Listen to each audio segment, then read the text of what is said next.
comes to college basketball, Kansas is the place to be. No other state can boast of having not just one, not just two, but 3 Division I schools making a run in March Madness. Tonight, we take a look at the Shocks, the Hawks, and the Cats in the KAKE News Road to the Championship special. Thanks so much for joining us. It's an exciting time to be a basketball fan in Kansas. By this time tomorrow, Wichita State, K-State, and KU should all be on the court. That's right. Tonight, KAKE News is taking a closer look at where each team has been this year and what they need to do to remain on the road to the championship. We started off with KAKE Sports' Chase Shannon. He's live in Indianapolis, where the Shockers will play tomorrow. Chase? Yeah, all eyes here on Indy tomorrow night as the Shockers and Dayton Flyers will square off in prime time. Of course, these Shockers have had a remarkable season. 30 wins for the 4th time in the last 5 years. That's, by the way, a Division I record, but it hasn't been all smooth sailing to get to this point. It was the dawning of a new era of Wichita State basketball. Gone, the legends of yesteryear. What would this team be? Is this a rebuilding year? No one knew, except for maybe one. You know, this team has a chance to be pretty good. We have a chance to be pretty good. Another hot start, thrashing opponent after opponent. There's still small things that we're going to have to continue to get better at, and I believe that, honestly, I told the team, I think they're not, we don't have to grow, we don't have to get stronger. There's simple things that we can become very, very good at with just a little more diligence. And that's the final score, Louisville 60. But then there were the stumbling blocks. It's not a cartoon like the Michael Jordan Bugs Bunny movie where the Monstars took their talent, but it almost looked like that. 2 losses in the Bahamas to Louisville and Michigan State. Then a beatdown at Intrust less than a month later to Oklahoma State. The question marks return. But even if you're not making shots, you can still play hard. You can still defend. You can still get back in transition. Enter a new year. 2017, the Valley race was on. Shockers once again taking down conference opponents, but then a Saturday night in Normal once again made things interesting. A loss to Illinois State set up a wild backstretch, but the Shockers took care of business time and time again, including in a 40-plus point blowout of the Redbirds at Koch Arena. But by and large, we've had a number of guys this particular season, and it makes sense because of the youth and inexperience we had going into the season, that have gotten markedly better from the time the season started to how they're playing now. Yes, indeed. Landry Shamet and Marcus McDuffie, first team all-conference. Connor Frankamp and Shaq Morris, dazzling. A 4th straight Valley regular season conference title, then the icing on the cake.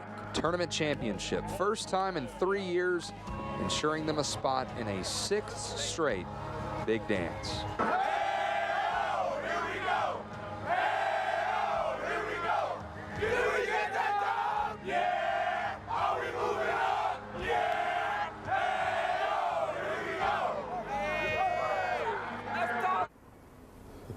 Hey-oh, here we go. This road has led us right here to Indianapolis, of course, where they're going to square off with the Dayton Flyers tomorrow. The Shockers getting in as a 10 seed. Dayton, of course, the 7, and both teams off the practice court for today. And WSU, believe it or not, has never played here at Bankers Life Fieldhouse, but they are 35-31 all-time in the Hoosier State. They'd also have a closed practice earlier today at the famous Hinkle Fieldhouse where the Butler Bulldogs play. Loose wouldn't be a loose way of putting it, though, for these Shockers, as they looked relaxed and focused earlier as they head into tomorrow's contest. And even though they may be the lower seed, they're still actually favored and still feel like they've got a lot to prove. I mean, just more, We're playing a lot of tougher teams.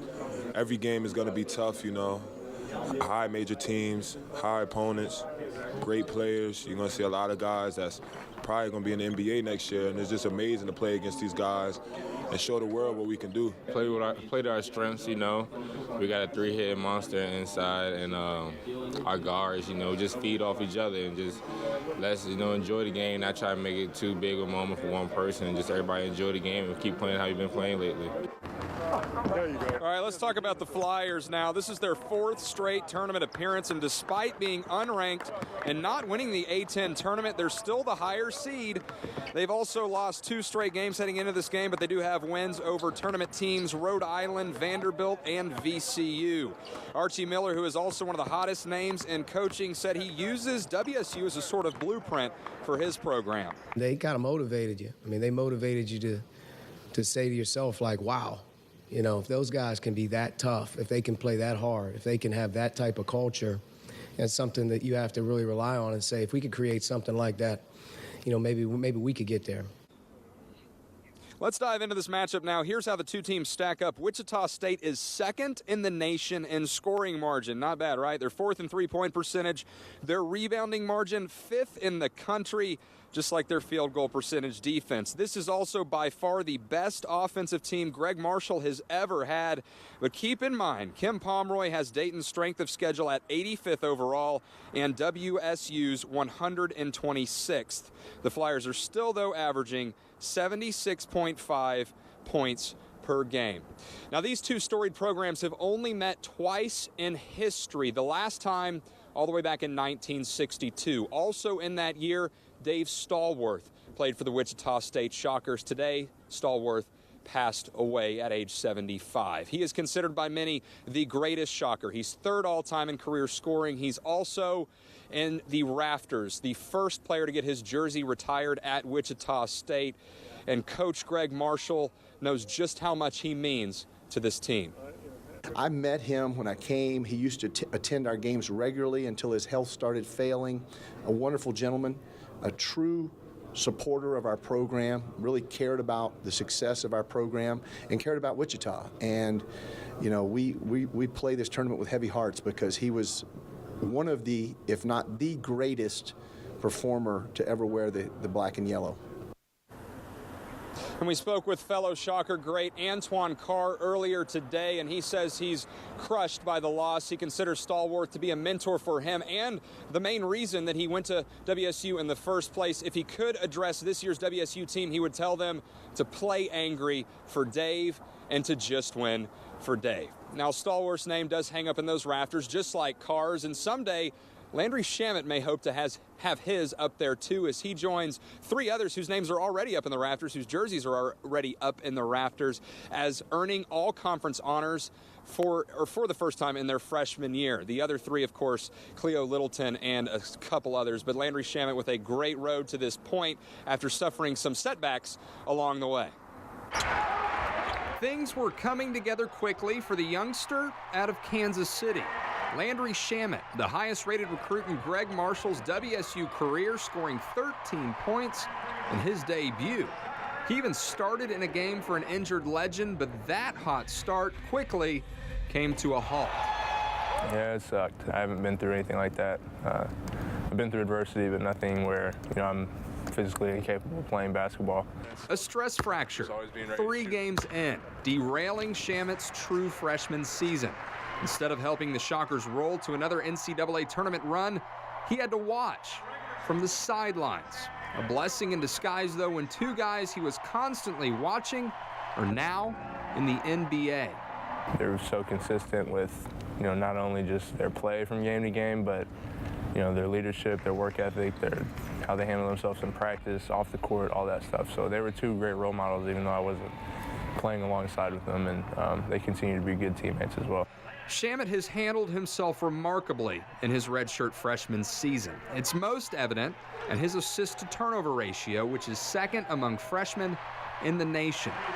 The plays he makes are far from easy. The way he makes it look that way is what makes him so special. It's historic what Shamet has accomplished this year, landing on the Valley's first team. He joins only 3 other Shockers with all Valley nods as freshmen, all of whom's numbers are hanging in the Koch Arena rafters somewhere in 11 may someday be. You know, if it happens, it happens. If not, then as long as I gave everything I had and worked as hard as I could to get better and better every day, every year, every game, then, I can live with myself. Things are now coming together quickly for this group of youngsters out of Wichita, including, of course, that redshirt freshman from Kansas City. The Valley's Freshman of the Year, Landry Shamet, ready this tournament time to not just watch, but to be a part of yet another chapter of Shocker basketball history. And the crazy thing is we're still getting better. There's still things that, we're not doing that we can do that'll make us that much better of a team. So. KAKE Sports coverage of Arch Madness. Yeah, pretty incredible what Shamet's accomplished, and Shamet's also the highest rated recruit in Greg Marshall's tenure, something that Shane Ewing knows a lot about. Yeah, and in the NCAA tournament, Chase, how about this? This is going to be Greg Marshall's 23rd NCAA tournament game that he coaches in tomorrow, and you can see it in his stride, right? Oh, yeah, great mood from Marshall today. You can tell that the 17th, something incredible. He took Winthrop to several as well, 13th, right. I think, and that it's just still the same as the first time. Right. So, again, Marshall is still the apple of any team with a coaching vacancy's eye, right? There's always going to be that talk about how hot he is, but he's loved nowhere more than he is in Wichita, Kansas. So let's take a look right back at how Greg Marshall became a Shocker. By this time, I have resigned as the head basketball coach at the University of Wichita. As far back as the memory goes, Shocker coaches have come, made their mark, and gone. Texas A&M will be holding a press conference at 3 p.m. this afternoon to announce Mark Turgeon as their new head basketball coach. When they arrived, their Shocker legacy was untold, and in Wichita, their names largely unknown. Shocker fans and even some Shocker players will be the first to admit they don't know a whole lot about Greg Marshall. The Shockers have their new coach, and while most of Wichita is wondering, who is this guy? The word coming early today that Greg Marshall would be the next Shocker head basketball coach, and he is a good one. 9 years at Winthrop, 7 NCAA tournaments, and one of the best resumes around. While Greg Marshall was not yet a household name in Wichita, he owned the Winthrop fan base.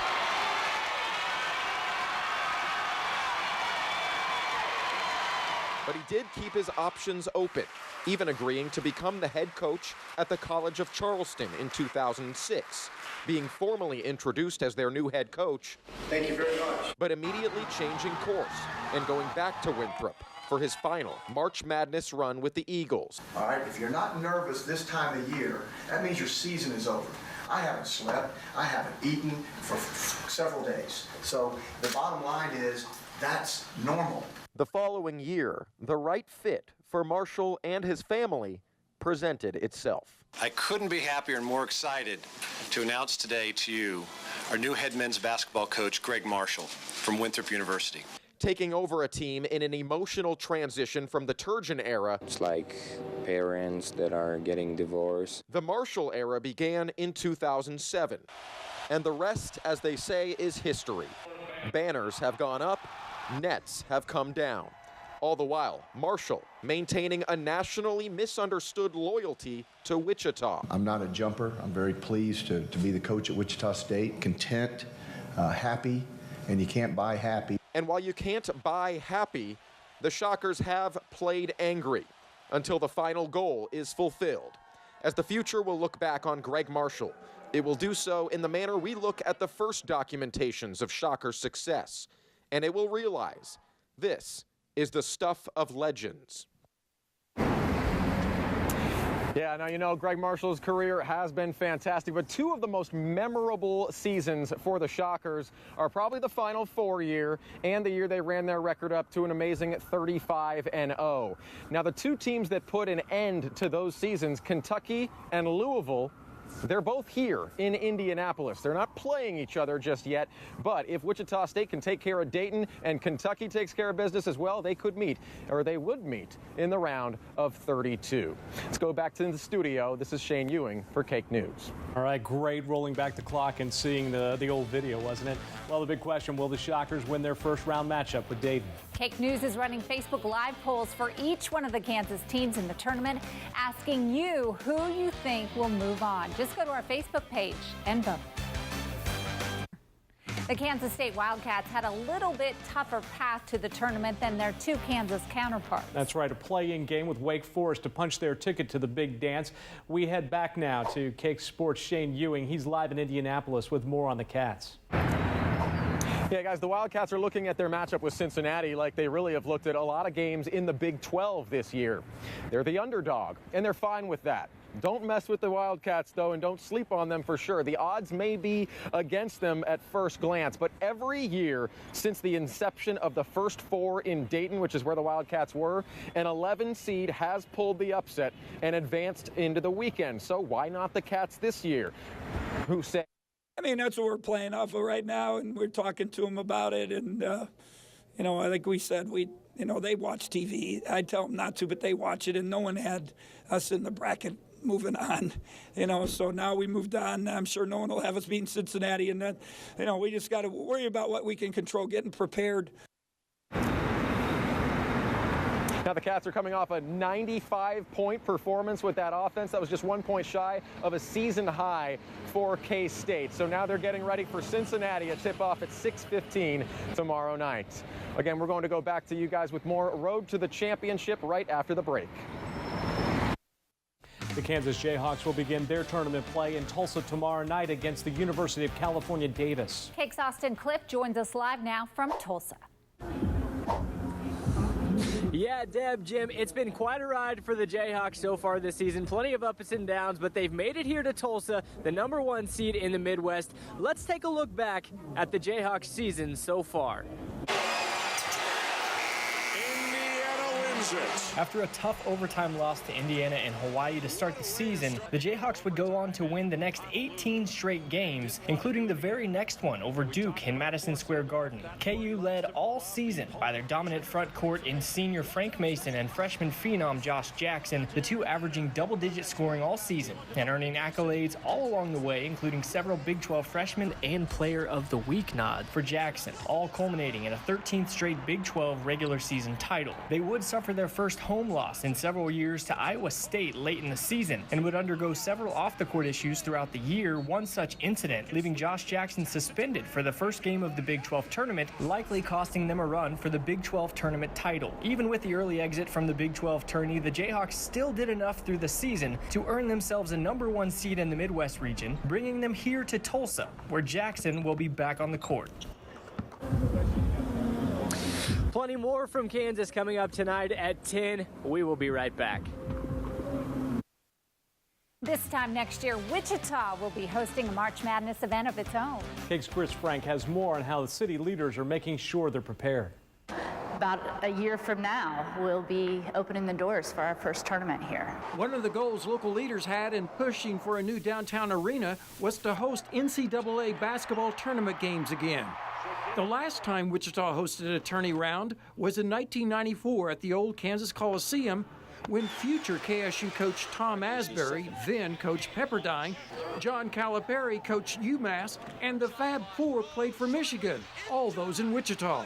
But next year, it'll be Wichita's time again with the games at Intrust Bank Arena. We've been preparing really since the day we were awarded the bid. The arena's assistant general manager, Chris Kibler, will be taking other arena personnel to Tulsa later this week to watch that city host its round of games, just like they did last year in Oklahoma City. See the behind the scenes, how does it work? What's the layout work? What's the traffic flow look like? What's the parking? What do the hotels do? What does Fan Fest look like?